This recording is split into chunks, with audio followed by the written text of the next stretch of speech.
I'm gonna show you how to make homemade toffee. This is one of my favorite holiday treats, and it's so easy. Only 6 ingredients, and I'm gonna show you everything you need to know to get the perfect texture for toffee. Plus, you can change this up so many different ways, and I'm craving toffee, so let's get started. Start by generously buttering a baking dish. This will help the parchment paper stay in place, and you can use either a 9x13 or a 9x9 baking dish. Now we're gonna line with a sheet of parchment paper, and there's no reason to butter the top of the parchment.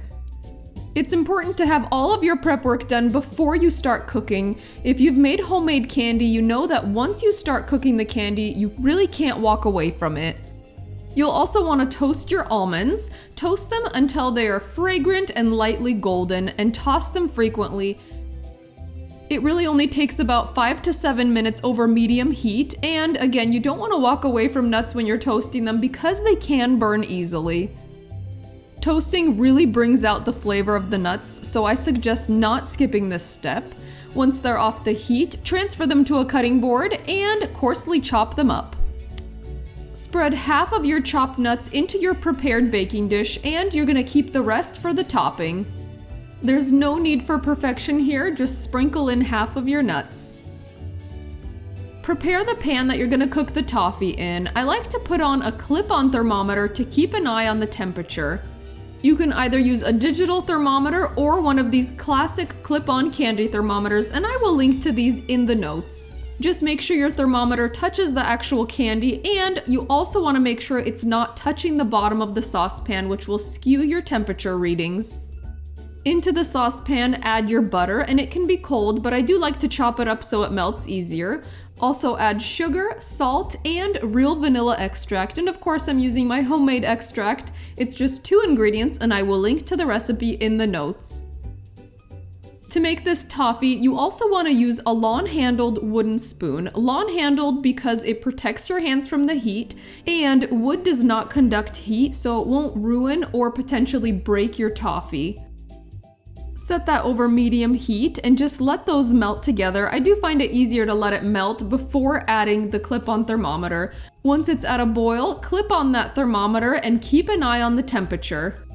Now you want to continue stirring constantly, but not too vigorously, and you want it to reach a temperature of 300 degrees Fahrenheit on the thermometer, which is the hard crack candy stage. And you'll see it turn a caramel color. Immediately pour that over your nuts. And be careful, the mixture is super hot. Do not try to taste test. Right away, tilt your pan to even it out over the nuts. And don't worry, it won't be perfect. Right away, sprinkle the top with chocolate chips. I'm using semi-sweet chocolate chips, but if you like a sweeter toffee, you can also use milk chocolate. Let the chocolate chips soften up for about 2 minutes, and you'll see they'll turn glossy. Then use an offset spatula to spread the chocolate over the toffee. This creates a lovely chocolate layer. Now, last but not least, sprinkle on your reserved chopped nuts. What I love about this recipe is you can really change it up and use whatever kind of nuts you love, or even a candy topping. Almonds are my favorite because they add a great crunch and nutty flavor to this toffee. Once the nuts are on, I do like to press them down gently with a spatula, and this helps them to stick to the chocolate better. The toffee layer sets very quickly, but the chocolate layer takes a little bit more time, so I like to transfer that to a wire rack and let it cool until the chocolate has firmed up. This usually takes about 2 hours. I told you it was easy. Literally, homemade toffee is so quick to make, and it'll taste better than anything you can get at the store. Plus, I love that you can change it up so many different ways. You can use semi-sweet chocolate or milk chocolate if you love a sweeter candy, or you can even use white chocolate chips or even some butterscotch, and you can even mix the chocolate so you can get like a white and regular chocolate swirl on top. It's so pretty. And if you don't want to use almonds, you can totally use pecans, walnuts, pistachios, cashews, or even a mix of nuts, which is so fun. Plus, it gets better. You can use sprinkles on top to make them extra festive, and you can make your toffee for pretty much any occasion. And all right, it has set and it is ready to dive into, and I'm totally craving toffee, so we're gonna do this taste test. And the toffee underneath, that'll harden pretty quickly. See, it feels crisp. The way you know it's ready to cut is when the chocolate is set and it feels firm and no longer sticky, okay? So that's what takes a little bit of time, about a couple hours depending on your room temperature. So once that's ready, you can either crack it by hand or use a knife if you want a little bit more defined lines. And it doesn't have to be straight, it doesn't have to be bars. It's kind of fun when it's like, you know, just random triangles, different shapes and sizes. All right, we're gonna do this.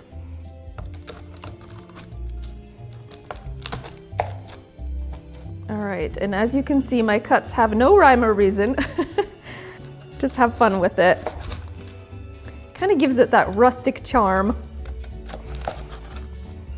Or sloppy. Sloppy? And the beauty of making homemade toffee is it does keep really well at room temperature.